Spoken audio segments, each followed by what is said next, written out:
He's got a beautiful set of jaws on him. Not something you would want to take a bite from. Believe it or not, out of all the different crocodilian species, specifically the caiman, the smooth front caiman seemed to be the most laid back of them all. Richard's, look at Richard. He's got the... Dude, he's a little Mac Daddy, bro. Yeah, he's got confidence. I love it. Yeah, he just wants to pet. Beara just doesn't know what's going on. She's just a big bear. Always use a hook to open up that lid, especially when we're dealing with a viper.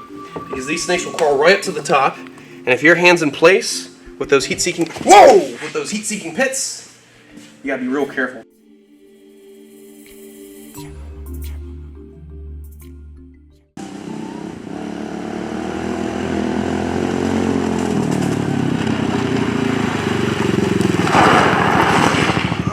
What is going on, beautiful people? I know what you're all probably thinking. What's wrong with Chandler? Why is he acting so weird? Well, to be perfectly honest, I had food poisoning the last 2 days, and it did not feel too good. I literally couldn't move. I was vomiting so much, and at the same time, the other end was exploding. So I can just tell you guys it was a nasty couple days. I'm feeling better, but for something's going around. Tyler got food poisoning. A couple of my other buddies got food poisoning. But now I'm feeling better. Lots of Gatorade, lots of water, getting better and better every day. But still got to take care of stuff. It's getting chilly out. I had to make sure my iguanas were brought inside, like my Utila Island iguana. My smooth front caiman had to come in the other night. Got down to like 51 degrees. We ran well water over Ziggy, the American crocodile. So you guys can see right here, she's just hanging out. You hungry? Got some shrimp right here, real good food for her. You hungry? Food? No? I guess she's not too hungry right now. But that water's nice and toasty, so if she does want to eat that food, she'll be good to digest it. There we go. Now she's taking down some of that sweet, sweet shrimp. I almost called it chicken. Sorry, guys. It's been a long 2 days. I'll tell you what, I haven't had food poisoning since I was a little kid. I honestly thought it was like salmonella poisoning. Let's go see how the smooth front caiman's doing, actually. This right here is a smooth front caiman that I've been raising for probably over like 2 years now. And this thing is a beast. I'll take it out for a second. The water's actually nice and toasty because I ran well water in here before putting them back out. But this is Blue, my smooth-fronted caiman, also known as a Schneider's caiman. When I first got him, he was like a little gecko. Look at this quick little clip right there. Look at that. He was so tiny. He was just a spiky little gecko, adorable. And now he's just about like 1.5 feet, 2 feet long. He's a beast of a crocodilian, right? Woo, woo. Look at that. He's got a beautiful set of jaws on him. Not something you would want to take a bite from. Believe it or not, out of all the different crocodilian species, specifically the caiman, the smooth front caiman seemed to be the most laid back of them all. Being more reluctant to sit back and avoid conflict versus trying to go out of its way to bite you, hiss, and defend its ground. Like crocodilian species, something like a Cuban crocodile or a Nile crocodile. These smooth front caiman seem to want to mind their own business and be alone. You know, they're a real secretive forest-dwelling animal, and these animals typically just walk around at night when it's nice and cool out in the forest, and they have mostly terrestrial-looking feet. So if you look, that back foot has no webbing, and you look at that front foot and no webbing, so that lets us know that this is a very terrestrial crocodilian. So at night, when it's nice and cool, they'll take advantage of the cool weather, walk around the forest, look for something to eat, find new creeks and ponds. He's not too happy with me handling him right now, so I think I'm going to put him back, and we're going to put some shrimp in the water for him so he can eat them. We'll take 1, 2 shrimp. If he wants to eat them, he can eat them. But right now he's probably a little flustered. Let's see. You ate that shrimp? You happy? Huh? She's a happy crocodile. We got the rest of this shrimp. I'm gonna have to save one piece for little Anakin, the saltwater crocodile. He's in the main house. And then we're gonna go take care of these animals right now. So I have to clean the Bushmaster, the Russell's viper, and we have to take care of the lace monitors because I know they're starving. So come on in. You're gonna see how all the animals are doing.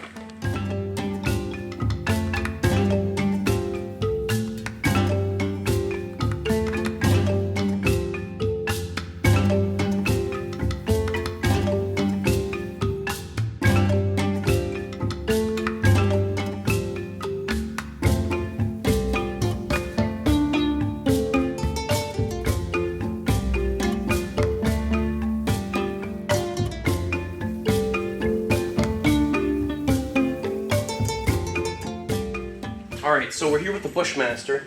This is my young male, and you can see that there's a little bit of a nasty stain right in front of that hide. What happened was, I tried to give my Bushmasters frozen thawed. They don't always eat frozen thawed. Sometimes I actually have to give them live weaned rats. And because they're a heat-seeking pit viper, it's much easier for them to lock onto something like that. Yes, I can do frozen thawed. Yes, I can make the rats perfectly warm, but sometimes, even if the rats are perfectly warm, these Bushmasters only want live. So The rat sat in there for about a day or so. It was pretty nasty, and now we gotta clean this substrate because obviously we don't want our Bushmaster on some nasty substrate, some dirty paper towel. So we're gonna be taking care of this Bushmaster. Let me just get that glass open. We want to be nice and gentle. Don't worry about all that hissing. That's actually the monocled cobra below. So this is my male Bushmaster, the smaller of the two. He's looking really good. He could just use a meal, but he's looking pretty thick, so it's not that big of a deal. We're just gonna have to make sure we go get some live feeders for him and the other, my big female. There we go. Come on now. All right, so he's nice and secure. We're good. So move that to the side. Gonna get this right over here. We're gonna get him some fresh water in a second. Let's make sure we get out all that nasty substrate. Get him some nice stuff to lay on top of. And also, why not make sure that this is nice and sanitized? Yes, this is my albino monocled cobra. Really cantankerous, really defensive snake. This one was gifted to, oh my goodness, this one was gifted to me. This little buttercup, that's lovely buttercup. We don't want to keep beating up his face, but that one was gifted to me with the black mamba, the Gila monsters, and a bunch of other venomous snakes. So a buddy of mine retired, couldn't keep his venomous anymore, and decided that he wanted to rehome all these beautiful animals with me. This albino monocled cobra being one of them, not too friendly, but that's fine. At the end of the day, these venomous reptiles aren't pets. They're educational ambassadors for their species as well as for breeding programs for more awareness for the species, or if they're endangered, we're creating insurance colonies for the animals. In this situation, with the monocled cobras, they're not endangered or anything like that, so we just have them for display as educational ambassadors, and in the future, if we could ever help with a venom line, we could use these cobras for anti-venom or medical research. So let me just keep cleaning this cage. Gotta make sure I get all that chlorhexidine out. There we go. And we're just gonna be doing paper towel for now, for substrate. We're not gonna be doing mulch or anything like that, because even though these Bushmasters are nice and clean and whatnot, and I know they don't have mites, I just feel like it's much easier to stay on top of these animals because they're such a very delicate snake from the rainforest. You want to make sure everything's perfect. They're not too wet, not too dry. So paper towel is honestly the best way to go for now. Let me just, there we go. There we go, very nice. Did you see that skill set? So let me show you one more time. They don't teach you that in venomous handling school. Watch this. Look at that. I keep my thumb in place and acts as a roller. Take note. I'm sorry for you guys who are watching this and going, man, this is a boring episode. He's sick, he's all mundane and whatnot. I'm sorry. There's nothing like puking your brains out and crapping your pants at the same time. There's only so many times that will happen to you in your life, and I'll tell you, every time it happens, it will humble you. Perfecto. Let me go get some fresh water. I'll be right back. All right, we're good to go. We got fresh water. Cage is nice and clean. You're still very cranky, and now we can put this Bushmaster back. Always use a hook to open up that lid, especially when we're dealing with a viper, because these snakes will crawl right up to the top, and if your hand's in place with those heat-seeking, with those heat-seeking pits, you gotta be real careful. See, that snake was in a dormant state. It was real dark in there. No heat signature. The second it saw my heat signature, it struck out. Real dangerous stuff. So let's get this Bushmaster right back into the enclosure. There we go. See how puffed up that neck is? It's not usually like that. This snake's just a bit upset right now. There we go. Nice and easy. Let's get the rest of that body right in there. Cranky little snake. You know, they both can be defensive like that, but this one happens to be a bit more defensive. Right, pretty easy, huh? Now, next we're gonna be dealing with the Russell's Viper. This is disgusting. You guys are looking at this cage and probably thinking, what the hell happened here? Usually when I have snakes kept together, I separate them when I feed them. In this situation, I didn't do that. Walked away for 2 seconds. I had the rats separated. They were eating their own rats. Turns out this guy wanted to be a hog. He ate the other one's rat. And then I said, okay, let me throw another one in there. He's satisfied. He's not going to eat anymore. Then he ate the other rat. So now he's got 3 rats in his belly. The first rat that was initially for him. The second rat that was supposed to be for her. The third rat that was supposed to be for her. And then guess what? Guess what? A 4th rat. He ate a 4th rat. And of course, because this silly snake can't take that much food down its belly, it's usually just supposed to take one small rat. This snake upchucked, making this whole enclosure disgusting. So I got the rats out the other day. Now I'll take out all this substrate, get them a nice clean substrate, get both of these Russell's Vipers out. We got one in the hide, one up on the lip, because they love to hide up on the lip. We can't forget that this is one of the snakes that's in the top 4 for most responsible for bites in India. You know, it's not a snake that's out to get you, but it does pack a punch and possess a venom that will put you in a coffin if you're not careful. So let's have our what's about us. Let's get our paper towels ready, get our keys ready, and let's get the snake out. Let's get these snakes out. All right, it looks like we got lucky, and this Russell's just crawled down, so we won't have to pick them from the top. There There we go. Nice and easy. Get that snake right out of there. There we go. Look at that beautiful Russell's Viper. Pakistani Russell's Viper. So if I were to actually take a hit off of this snake, it requires a different anti-venom from the rest of the Russell's Viper found throughout India and Southeast Asia. So it's not a snake you want to take a bite off of. Beautiful snake. Here, check that out. This is actually the prettier of the two. And then lastly, we've got this female. She actually might be going through shed right now. That's why her colors look so dull, but they're still beautiful snakes. The most striking thing about this snake is that beautiful set of O's going on the back and on the sides. Highlighted with those whites. They're such a pretty snake. Get that snake right into there. Thank you, thank you. Nice and easy. A lot easier than the Bushmaster. So, let me see. Get this water out. We're going to get all this nasty paper towel out of here because, as I was saying, he upchucked the rats. So this is a little bit of liquids from the vomit, a little bit of poop. Bunch of nasty stuff. Now we're going to hit with the chlorhexidine, sanitize it really good. And now we have a sanitized enclosure. There we go. So beautiful. All right, so let's get the paper towel right back in there. Nice and simple, real easy. All right, guys, we took care of the enclosure, nice and clean. We're going to put these Russell's Vipers back in their enclosure. Make sure they're all near the bottom. Okay, let's get this big male out. He's the troublemaker. He's the one who keeps stealing food.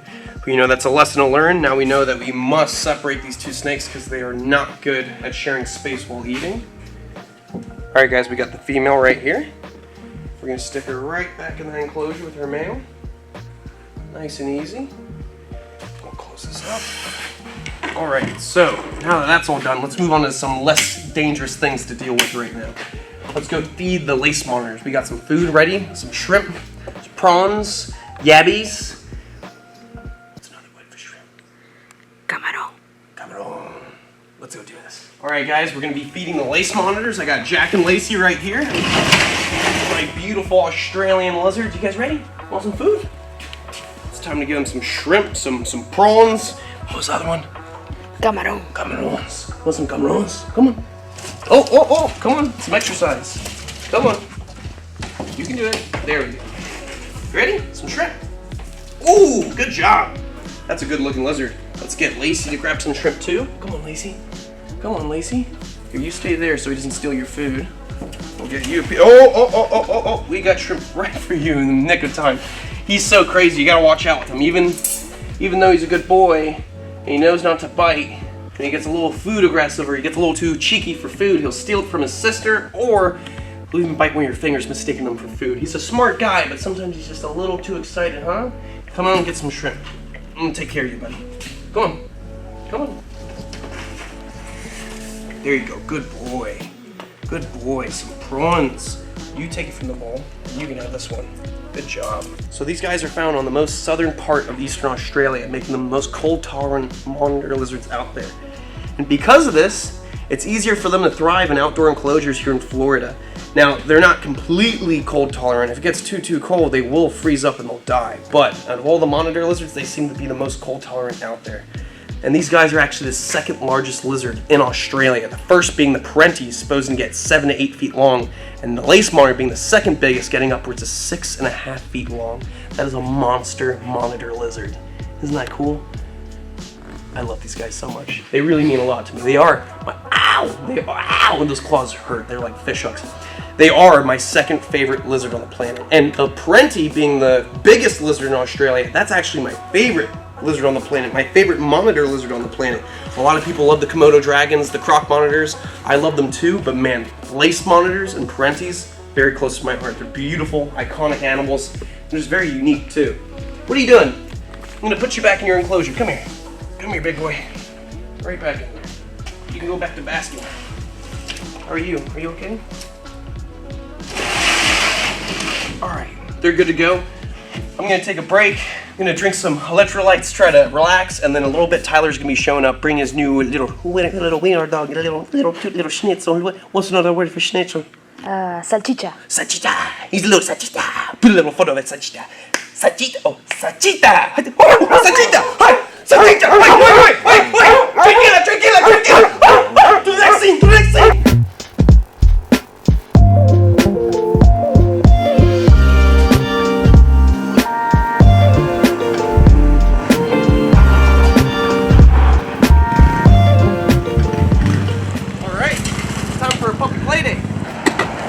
Hey. So nice. Oh my God. What up? How the heck are you guys? Oh, so tiny. How old? Meet Uncle Chandler. He's 11 weeks old now. Oh my God, 11 Today weeks is his old? 11th week old birthday. Oh my God, dude, this dog's so tiny. So tiny. Look at this little wiener. I always knew he had a little wiener. Hey, guys. You never met Beara? No. Yeah, so this is Beara. Beara, come here, meet Tyler. Richard's, look at Richard. He's got the, Dude, he's a little Mac Daddy, bro. yeah, He just wants to he's be got pet. confidence. I love it. Yeah, he just wants to pet. Beara just doesn't know what's going on. She's just a big bear. Beara, dude, she is gigantic. 2 months old. We're gonna build her a concrete house with an AC unit, so when she is a guard dog outside full time, she can actually cool off during the day, and then when it gets cool out, she can start walking around the property. Dude, that is. So we're already thinking about how to make her nice and comfy. Does Tiny. he know his name? Bro, Or is it a little He's dicky? smaller than my cats. Richard, what are you doing? He's pretty good with it. Richard, come here. You're not Richard. It's Oh, like, oh, dude, she's cute. So how's it, dude? I'm so proud of you, bro. thank you. Like, dude, killing it, bro. I know, new house, same new week. truck. You got your property, you got a new truck, and you got a puppy. Yeah, The puppy life is the best. it is. Like, It having is. a It's dog. it's good to have a friend that's always there for you. You know. Having a dog. I got you, but you know, we both run our businesses. We both live in different counties now. Yeah. We gotta have a furry friend to guard our backs. Yeah. Nothing like a little dickie to protect you. Well, Becky.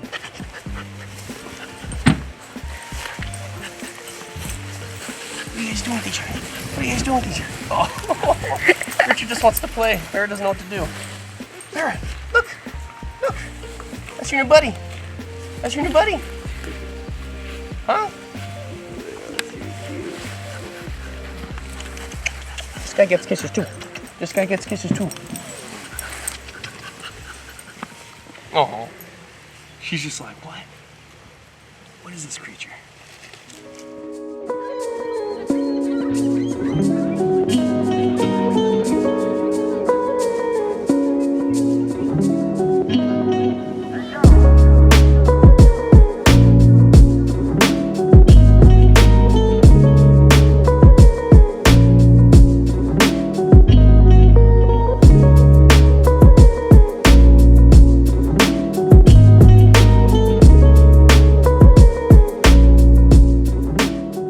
Alright, beautiful people, don't forget to check out Tyler on his channel, check out Pepe on his Instagram. I'll see you on the next one, and don't forget to check us out on chandlerswildlife.com to get your own merchandise. Have you gotten your own merchandise yet? Yeah, dude, I got a whole bunch of merchandise.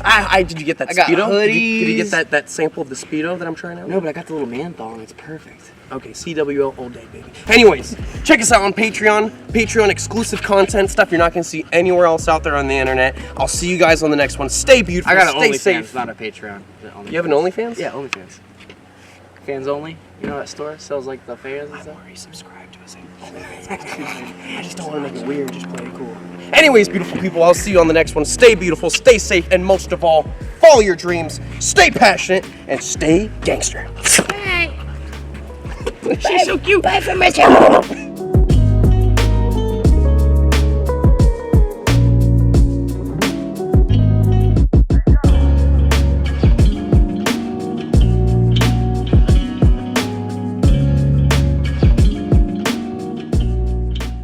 Look at this little wiener. I always knew he had a little wiener.